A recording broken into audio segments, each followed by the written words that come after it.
If you can boil water, you can ace this pasta. This is pasta crudo, or raw tomato sauce. And in August, it's the tomato sauce you make when it's far too hot to cook. And the simplicity and flavor will blow your mind. Now, this is a fast recipe, so the first thing I'm gonna do is get a pot of water up to the boil so it's ready to go. And then we can work on our tomato sauce, which we're gonna complete in minutes. Now, like I said, it's far too hot to cook. It's also the peak ripeness of all of our favorite tomatoes. So here I have sun gold cherry tomatoes and just some regular red cherry tomatoes. So I'm gonna use a blend of them. And the sweetness in all cherry tomatoes, but especially a sun gold, is the magic. And it's what's gonna make this dish incredible without needing to cook a thing, except the pasta. And it's why the many warmer southern regions of Italy will use these perfectly ripe tomatoes to make a raw tomato sauce when it's too hot to cook. And I got these from the farmer's market, so you really do have to seek out that local, fresh, perfect tomato. Conventional supermarket tomato is just not gonna do it here. So I'm just gonna split them in half, an equal amount of the red tomatoes and the cherry tomatoes, so it's gonna be a bit of a lighter, pinker color sauce. And I'm just gonna start filling up a NutriBullet, and this will be able to help me eyeball how much I actually need. Kinda wanna take it about a little under halfway. And now, traditionally in this crudo sauce, they wouldn't use a blender. They would chop them up into halves or quarters, and they would just toss that in with all the individual elements of a tomato sauce or a pomodoro sauce and use the heat of the pasta to bring it all together. But I'm gonna go a step further, and I'm gonna make what will resemble more of a tomato sauce visually and texturally, but still have that same freshness to it. Almost like a gazpacho, but the problem with the gazpacho is it don't come with pasta. And then you just wanna make sure you reserve a few cherry tomatoes that are red, if you can, just as a garnish on top to just toss in at the end. It's stunning. It's actually like a grape. Now, to that, I'm gonna add some salt, some olive oil, not too much. I'm gonna take a fresh clove of garlic. Then I'm just gonna do some real Nona shit. Just dicing up this piece of garlic in your hand. I'm real lazy nowadays, so you just kinda do the same way as you'd cut an onion. You're just gonna carefully do it in your hand.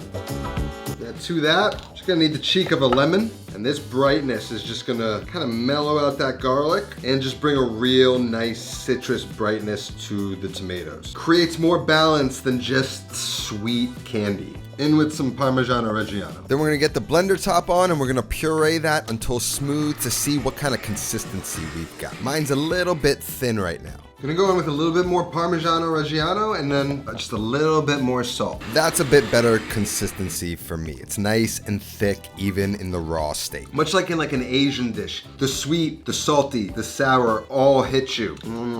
So good. And then we'll just finish it with a little bit more Parmigiano Reggiano and a little bit of pasta water when we bring it all together. So I'm just gonna cut the rest of those cherry tomatoes for garnish, just to throw a little bit more freshness in at the end. Now what's cool is all we gotta do now is just cook pasta. And today I'm gonna be using some fusilli corti bucati, which is essentially a mix between fusilli, bucciati, and bucatini. So it does have a little hole running through. It's a nice pasta shape. And I've got about 105 grams of pasta, which is a nice lunch portion for me. It says the pasta cooks in about 7 to 9 minutes, so I'm gonna salt the water, drop the pasta, and we're done. Once the pasta's cooking, we can get our sauce prepped. In a large bowl, we can add in a few tablespoons of our Pomodoro Crudo. Then I'm just gonna pluck some basil leaves from my beautiful little basil plant. I'm just gonna pick some of the smaller leaves and toss them directly into the sauce. Then I'm gonna add in those halves of cherry tomatoes. That's gonna add a nice pop of color to the dish. And then we're back over to our pasta, and we want to cook it to perfection. A perfect al dente that needs no more cooking. Then we're gonna transfer that directly into the sauce with a little bit of the pasta water dragged into it as well. Then start marrying the sauce and the pasta to see where we're at.